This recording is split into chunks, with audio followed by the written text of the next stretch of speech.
ശ്രീനാരായണ ഗുരുവിന്റെ പ്രതിമ തകർത്ത ആർഎസ്എസുകാർക്കെതിരെ ദുർബല വകുപ്പ് ചുമത്തി കേസെടുത്ത നടപടിയിൽ പ്രതിഷേധിച്ച് തലശ്ശേരി സിഐ ഓഫീസിലേക്ക് മാർച്ച് ആരംഭിച്ചു. സിപിഎമ്മിന്റെ നേതൃത്വത്തിലാണ് മാർച്ച്. ഇപ്പോൾ പി ജയരാജൻ സംസാരിക്കുകയാണ്. തത്സമയ ദൃശ്യങ്ങളിലേക്ക്.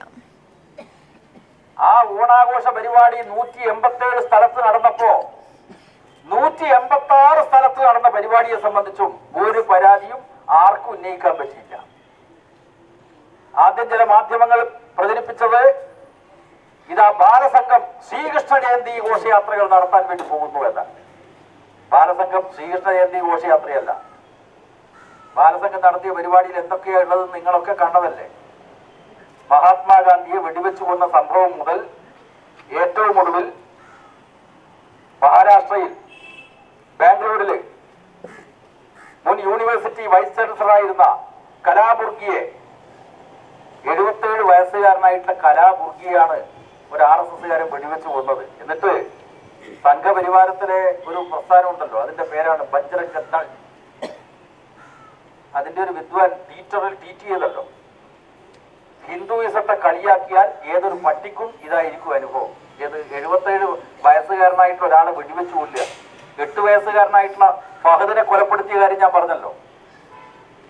ഇവിടെ 77 വയസ്സുകാരനായിട്ടുള്ള ഒരാളെ വെടിവെച്ചു കൊല്ലുക. എന്നിട്ട് സംഘപരിവാരത്തിന്റെ ഒരു സംഘടനയുടെ വിദ്വാൻ ട്വിറ്ററിൽ ട്വീറ്റ് ചെയ്യുക, ഹിന്ദുയിസത്തെ കളിയാക്കിയാൽ ഏതൊരു പട്ടിക്കും ഇതായിരിക്കും അനുഭവം. ഏത് വെടിവെച്ചു കൊല്ലൽ. മനസ്സിലായില്ലേ? ഇതാ സംഘപരിവാരം. ആ സംഘപരിവാരത്തിന്റെ ആളുകളെ നാടൊട്ടുക്കും പ്രകടനം. ഈ 187 കേന്ദ്രങ്ങളിൽ ഒരു കേന്ദ്രത്തിലെ ഒരു നിശ്ചല ദൃശ്യം സംബന്ധിച്ച് പരാതി. ബാക്കി 186 കേന്ദ്രങ്ങളിലും എന്താ പരിപാടി? ഞാൻ നേരത്തെ പറഞ്ഞതുപോലെ വെടിയൊച്ചകളുടെ ചരിത്രം മഹാത്മാഗാന്ധി മുതൽ ഏറ്റവും ഒടുവിൽ കലാബുർഗി വരെ എത്രയെത്ര വെടിയൊച്ചകൾ. നിങ്ങൾക്കറിയാം, നമ്മുടെ മലയാളിയായിട്ടുള്ള ഒരു IPS ഉദ്യോഗസ്ഥനുണ്ട്.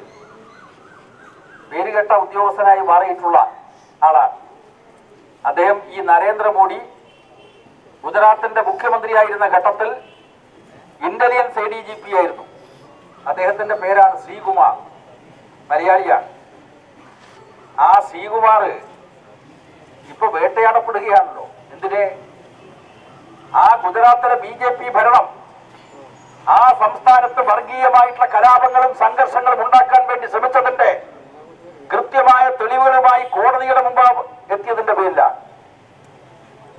ഏതാണ്ട് 148 കൊലക്കേസുകളാണ് ഗുജറാത്തിലെ നരേന്ദ്രമോദിയുടെ ഭരണത്തിന് കീഴിൽ, അമിത്ഷായുടെ ഭരണത്തിന് കീഴിൽ 148 കൊലപാതക കേസുകളാണ് തേച്ചുമാച്ചു കളഞ്ഞത്. സുപ്രീം കോടതിയിൽ നിയമയുദ്ധം നടത്തി 148 കൊലക്കേസുകൾ ഇപ്പൊ ജീവൻ വെച്ചിരിക്കുകയാണ്. നമ്മുടെ ADGP ശ്രീകുമാറിന്റെ ഇടപെടലിന്റെ ഫലമായി അദ്ദേഹത്തെ ഇപ്പൊ വേട്ടയാടുകയാണ്. ഇതാണ് നമ്മുടെ രാജ്യത്ത് നടന്നുകൊണ്ടിരിക്കുന്നത്. അപ്പോ ഈ നാട്ടിൽ മതനിരപേക്ഷതയ്ക്ക് വേണ്ടി RSS പോലെയുള്ള വർഗീയ ശക്തികൾ നടത്തുന്ന പ്രവർത്തനങ്ങൾക്കെതിരായി പ്രവർത്തിക്കുന്ന ആളുകൾക്കെതിരായിട്ട് ഏതെല്ലാം നിലക്കുള്ള കള്ളക്കേസുകൾ, ഏതെല്ലാം നിലക്കുള്ള ആക്രമണങ്ങൾ. അപ്പോ സംസ്ഥാനത്തുടനീളം ഇപ്പൊ RSSകാര് വലിയ പ്രചരണം നടത്തുകയാണ്. കണ്ടില്ലേ നിങ്ങൾ? ആ തളിപ്പറമ്പ് പൂവോട്ട് ഒരു നിശ്ചല ദൃശ്യം. അത് ശ്രീനാരായണ ഗുരുവിനെ ആക്ഷേപിച്ചുകൊണ്ടുള്ള നിശ്ചല ദൃശ്യമാകും. എന്നാ ബാക്കിയുള്ള സ്ഥലത്തോ 186 സ്ഥലത്തും എന്തെല്ലാം പരിപാടികൾ. മാവേലിയുണ്ട്, വാമനുണ്ട്, ശ്രീനാരായണ ഗുരുവിന്റെ ദർശനങ്ങൾ പ്ലക്കാർഡുകളായിട്ടുണ്ട്, ഒരുമയുടെ സന്ദേശം നൽകുന്ന മുദ്രാവാക്യങ്ങളുണ്ട്. കതിരൂരിൽ ഞാൻ പോയപ്പോ അവിടെ ഓണാഘോഷത്തിന്റെ ഭാഗമായിട്ട് നമ്മുടെ അമ്മമാരും സഹോദരിമാരും എല്ലാം ചേർന്ന് തിരുവാതിരക്കളി അല്ലേ, ആ 300-ലധികം സ്ത്രീകളാണ്. നോക്കുമ്പോ ഞാൻ അന്വേഷിച്ചപ്പോ മനസ്സിലായ ഒരു പഞ്ചായത്ത് മെമ്പറ പാട്ട് എഴുതിയത്. ഭഗവാനെ സ്തുതിച്ചുകൊണ്ടുള്ള പാട്ടല്ല, പിന്നെയോ മതസൗഹാർദ്ദത്തിന്റെ സന്ദേശം പ്രചരിപ്പിക്കുന്ന വർഗീയതക്കെതിരായിട്ടുള്ള പാട്ടുകൾ, അതിനെ അടിസ്ഥാനപ്പെടുത്തി ചുവടുവെക്കുന്ന നമ്മുടെ അമ്മമാരും സഹോദരിമാരും 300-ലധികം സ്ത്രീകൾ. അവിടെ സ്ത്രീകളുടെ കമ്പവലി നടന്നു ഓണാഘോഷത്തിന്റെ ഭാഗമായിട്ട്. നമ്മുടെ നാട്ടിൽ കുഴപ്പമുണ്ടാക്കാൻ വേണ്ടിയിട്ടാണ് നടത്തുന്നത്. ഓണാഘോഷം എന്തിനു വേണ്ടിയിട്ടാ? ഓണാഘോഷം ഈ നാട്ടിലെ ജനങ്ങൾക്കിടയിൽ സമത്വത്തിന്റെ സന്ദേശം പ്രചരിപ്പിക്കാൻ, 186 സ്ഥലത്തെ സംബന്ധിച്ചും ഒരു പരാതിയുമില്ല. തളിപ്പറമ്പ് കൂവോടും നിരവധി ടേബിൾ ഉണ്ടായി. അതിൽ ഒരു ടേബിൾ സംബന്ധിച്ച് പരാതി ഉണ്ടായി. അത് സംബന്ധിച്ച് ബാലസംഘത്തിന്റെ ആളും പറഞ്ഞു, CPM-ന്റെ ആളും പറഞ്ഞു, പോരായ്മ വന്നിട്ടുണ്ട്. ശ്രീനാരായണ ഗുരുവിന്റെ പ്രതിമ തകർത്ത RSSകാർക്കെതിരെ ദുർബല വകുപ്പ് ചുമത്തി കേസെടുത്ത നടപടിയിൽ പ്രതിഷേധിച്ച് തലശ്ശേരി CI ഓഫീസിലേക്ക് മാർച്ച് നടക്കുകയാണ്. P. ജയരാജൻ ഉദ്ഘാടനം ചെയ്യുകയായിരുന്നു മാർച്ച്. തത്സമയ ദൃശ്യങ്ങളാണ് കണ്ടത്. മറ്റു വാർത്തകളിലേക്ക്. കണ്ണൂരിൽ ഗുരുദേവ പ്രതിമ തകർത്തത് RSSകാർ തന്നെയെന്ന് പിണറായി വിജയൻ. RSS സർക്കാർ ബാന്ധവമാണ് തെളിയുന്നതെന്നും പിണറായി പറഞ്ഞു. ഗവൺമെന്റ് നഴ്സസ് അസോസിയേഷൻ ധർണയിൽ സംസാരിക്കുകയായിരുന്നു അദ്ദേഹം. അത് RSSകാരാണ് തകർത്തത് എന്നതിൽ ആർക്കും സംശയമില്ല. RSSകാർക്ക് സംശയമില്ലല്ലോ. അതുകൊണ്ടാണല്ലോ RSS നേതാക്കന്മാർ തന്നെ തകർത്ത 3 പേരെ അങ്ങ് ഏൽപ്പിച്ചു കൊടുത്തത് പോലീസിന്. പിന്നെ കേരളത്തിൽ അടുത്ത കാലത്തുണ്ടായിട്ടുള്ളത് RSSുമായി ഒത്തുകളിക്കുന്നൊരു ഗവൺമെൻറ്റാണ്. അപ്പോൾ RSSുമായുള്ള ബാന്ധവത്തിൻ്റെ ഭാഗമായിട്ടാണ് ഇങ്ങനെയൊരു ആശയക്കുഴപ്പം ഉണ്ട് എന്ന് നടിക്കുന്നത്.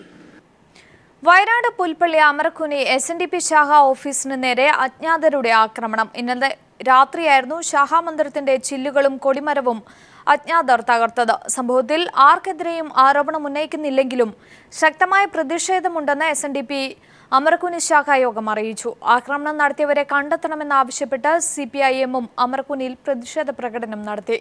പ്രദേശത്ത് ഇന്ന് സർവകക്ഷി യോഗം വിളിച്ചു ചേർത്തിട്ടുണ്ട്. ഇതിനിടെ ഞായറാഴ്ച CPM പുൽപ്പള്ളിയിൽ നടത്തിയ സായാഹ്ന ധർണയ്ക്ക് നേരെ ആക്രമണം നടത്തിയ 2 SNDP പ്രവർത്തകരെ കഴിഞ്ഞ ദിവസം പോലീസ് അറസ്റ്റ് ചെയ്തിരുന്നു.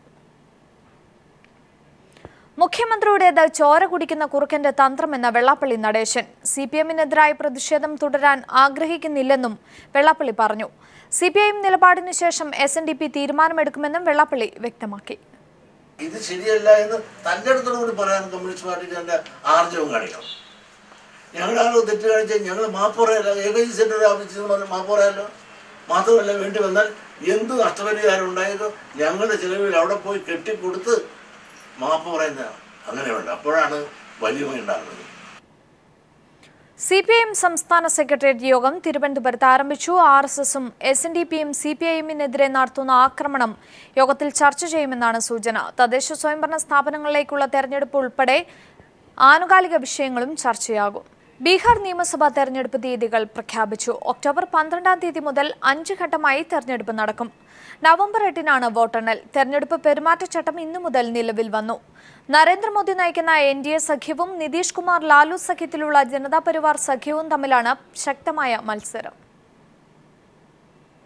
6.68 കോടി ജനങ്ങൾ വിധിയെഴുതുന്ന ബീഹാർ നിയമസഭാ തെരഞ്ഞെടുപ്പിന് കളമൊരുങ്ങി. ഒക്ടോബർ 12, 16, 28, നവംബർ 1-5 തീയതികളിലായി 5 ഘട്ടമായാണ് ബീഹാർ നിയമസഭാ തെരഞ്ഞെടുപ്പ്. സമസ്തിപൂർ, നവാദ തുടങ്ങി 10 ജില്ലകളിലെ 49 നിയമസഭാ മണ്ഡലങ്ങൾ ആദ്യഘട്ടമായ ഒക്ടോബർ 12-ൽ ജനവിധി എഴുതും. പ്രശ്നബാധിതമായി കരുതുന്ന ജമുയി ജില്ലയിലെ 4 മണ്ഡലങ്ങളെയും ആദ്യഘട്ടത്തിൽ ഉൾപ്പെടുത്തിയിട്ടുണ്ട്. 4 ദിവസത്തിനു ശേഷം ഒക്ടോബർ 16-നാണ് 2ാം ഘട്ട തെരഞ്ഞെടുപ്പ്. മാവോയിസ്റ്റ് മേഖലകളായ റോഹ്താസ്, ആർവാൾ, ഗയ തുടങ്ങി 6 ജില്ലകളിലെ 32 മണ്ഡലങ്ങൾ വോട്ട് രേഖപ്പെടുത്തും. 50 മണ്ഡലങ്ങളിലെ ജനങ്ങൾ 3ാം ഘട്ടമായ ഒക്ടോബർ 28-ലെ തെരഞ്ഞെടുപ്പ് ദിവസം പോളിംഗ് ബൂത്തിലെത്തും. നവംബർ 1-നാണ് 4ാം ഘട്ടം. നവംബർ 5-ാം തീയതിയോടുകൂടി ബീഹാറിലെ വോട്ടിംഗ് പ്രക്രിയ പൂർത്തിയാകുന്ന തരത്തിലാണ് സജ്ജീകരണങ്ങൾ. 3 ദിവസത്തിനു ശേഷം നവംബർ 8-ന് ജനവിധി അറിയാം.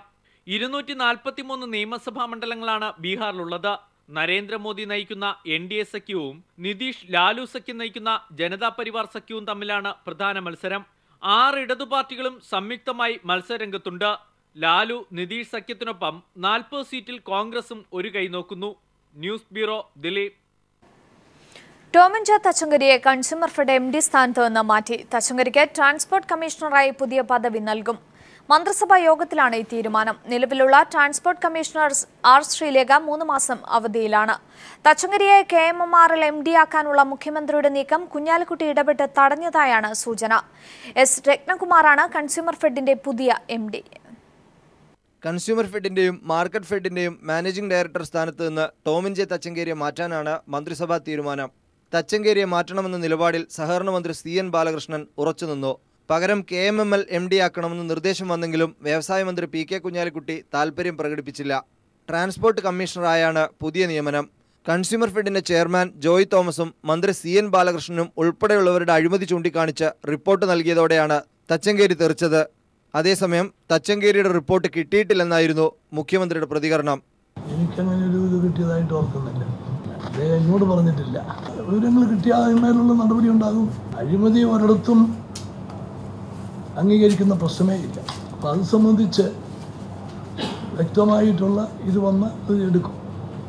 KMML MD ആയി മുഖ്യമന്ത്രിയുടെ ഉപദേശകനായിരുന്ന L രാധാകൃഷ്ണനെയും പുതിയ കൺസ്യൂമർ ഫെഡ് MD ആയി S രത്നകുമാറിനെയും തീരുമാനിച്ചു. റബ്ബർ മാർക്കറ്റിംഗ് ഫെഡിന്റെ MD ആയി മുൻ IG S ഗോപിനാഥിനെ തീരുമാനിച്ചു. News bureau, Thiruvananthapuram. Consumer fed വ്യക്തിയധിഷ്ഠിതമാവരുതെന്ന് ടോമിൻ തച്ചങ്കരി. ഗവൺമെന്റ് തന്നെ വ്യക്തിപരമായി സഹായിച്ചിട്ടേ ഉള്ളൂവെങ്കിലും കൺസ്യൂമർ ഫെഡിൽ താൻ ഏറ്റെടുത്ത ദൗത്യം എങ്ങനെ പൂർത്തീകരിക്കുമെന്നത് ചോദ്യമായി അവശേഷിക്കുകയാണ്. തച്ചങ്കരിയെ കൺസ്യൂമർ ഫെഡ് MD സ്ഥാനത്ത് നിന്ന് മാറ്റിയതിൽ പ്രതിഷേധിച്ച് ഒരു വിഭാഗം ജീവനക്കാർ പ്രകടനം നടത്തി. കൺസ്യൂമർ ഫെഡ് വ്യക്തിയധിഷ്ഠിതമായിട്ടുള്ള ഒരു പ്രസ്ഥാനമായി മാറരുത്. വ്യക്തിപരമായി എന്നെ സർക്കാർ സഹായിച്ചിരിക്കുന്നു. പക്ഷെ ഞാൻ ഏറ്റെടുത്ത ദൗത്യത്തിൻ്റെ കാര്യത്തിൽ എങ്ങനെയാണെന്ന് ഇനിയും വിലയിരുത്തപ്പെടേണ്ടിയിരിക്കുന്നു. നമ്മൾ അയച്ചിട്ടുള്ള റിപ്പോർട്ടുകളൊക്കെ അതിൻ്റെ ഫലസമാപ്തി, അതിൻ്റെ ഫലപ്രാപ്തി പ്രാപിക്കും. അത് അല്പസ്വല്പമൊക്കെ താമസിപ്പിക്കുവാനേ ആളുകൾക്ക് കഴിയും. മന്ത്രി CN ബാലകൃഷ്ണനെ താൻ വിമർശിച്ചിട്ടില്ലെന്ന് ടോമിൻ തച്ചങ്കരി. ചട്ടവിരുദ്ധമായി താൻ പ്രവർത്തിച്ചിട്ടില്ലെന്നും മാധ്യമങ്ങൾ തന്റെ പ്രസംഗം വളച്ചൊടിക്കുകയായിരുന്നുവെന്നും തച്ചങ്കരി പറഞ്ഞു. KBPS MD ആയി ചുമതലയേറ്റ ശേഷം സംസാരിക്കുകയായിരുന്നു അദ്ദേഹം. ഞാൻ ഒരു യൂണിഫോം ഫോഴ്സിലെ ഞാൻ ഒരിക്കലും നിയമവിരുദ്ധമായിട്ടുള്ള അല്ലെങ്കിൽ കോഡ് ഓഫ് കോണ്ടക്ട് പറയാത്ത ഒരു കാര്യങ്ങളും ചെയ്യാൻ പാടുള്ളതല്ല. ആ പ്രസംഗത്തിന്റെ 1.5 മണിക്കൂർ നീളുന്ന ആ പ്രസംഗത്തിന്റെ ഒരു ഭാഗത്തും മന്ത്രിയെ പറ്റിയോ മന്ത്രിയെ സൂചിപ്പിക്കുന്ന വിധത്തിലുള്ള ഒരു പ്രസ്താവനകൾ നടത്തിയിട്ടില്ല. പക്ഷേ ആ പത്രം വെച്ച് വളരെയേറെ ബുദ്ധിമുട്ടുകൾ എനിക്കുണ്ടായി. അതിന് വിയോജനക്കുറിപ്പ് കൊടുത്തെങ്കിലും അതും എനിക്കില്ല. KBPSൽ പാഠപുസ്തക അച്ചടി പ്രതിസന്ധിയിലായത് എങ്ങനെയാണെന്ന് തനിക്കറിയില്ല. മികച്ച സാങ്കേതിക വിദ്യയാണ് KBPSനുള്ളത്. പാഠപുസ്തക അച്ചടി സ്വകാര്യ മേഖലയെ ഏൽപ്പിക്കരുതെന്നും വിതരണ ചുമതല കൂടി KBPSനെ സർക്കാർ ഏൽപ്പിക്കണമെന്നും തച്ചങ്കരി പറഞ്ഞു. അച്ചടിക്കുന്ന പുസ്തകങ്ങളുടെ പതിപ്പ് ഇന്റർനെറ്റിൽ അപ്ലോഡ് ചെയ്യാനും സർക്കാർ അനുമതി നൽകണമെന്നും ജീവനക്കാർ നൽകിയ സ്വീകരണ സമ്മേളനത്തിൽ ടോമിൻ തച്ചങ്കരി പറഞ്ഞു.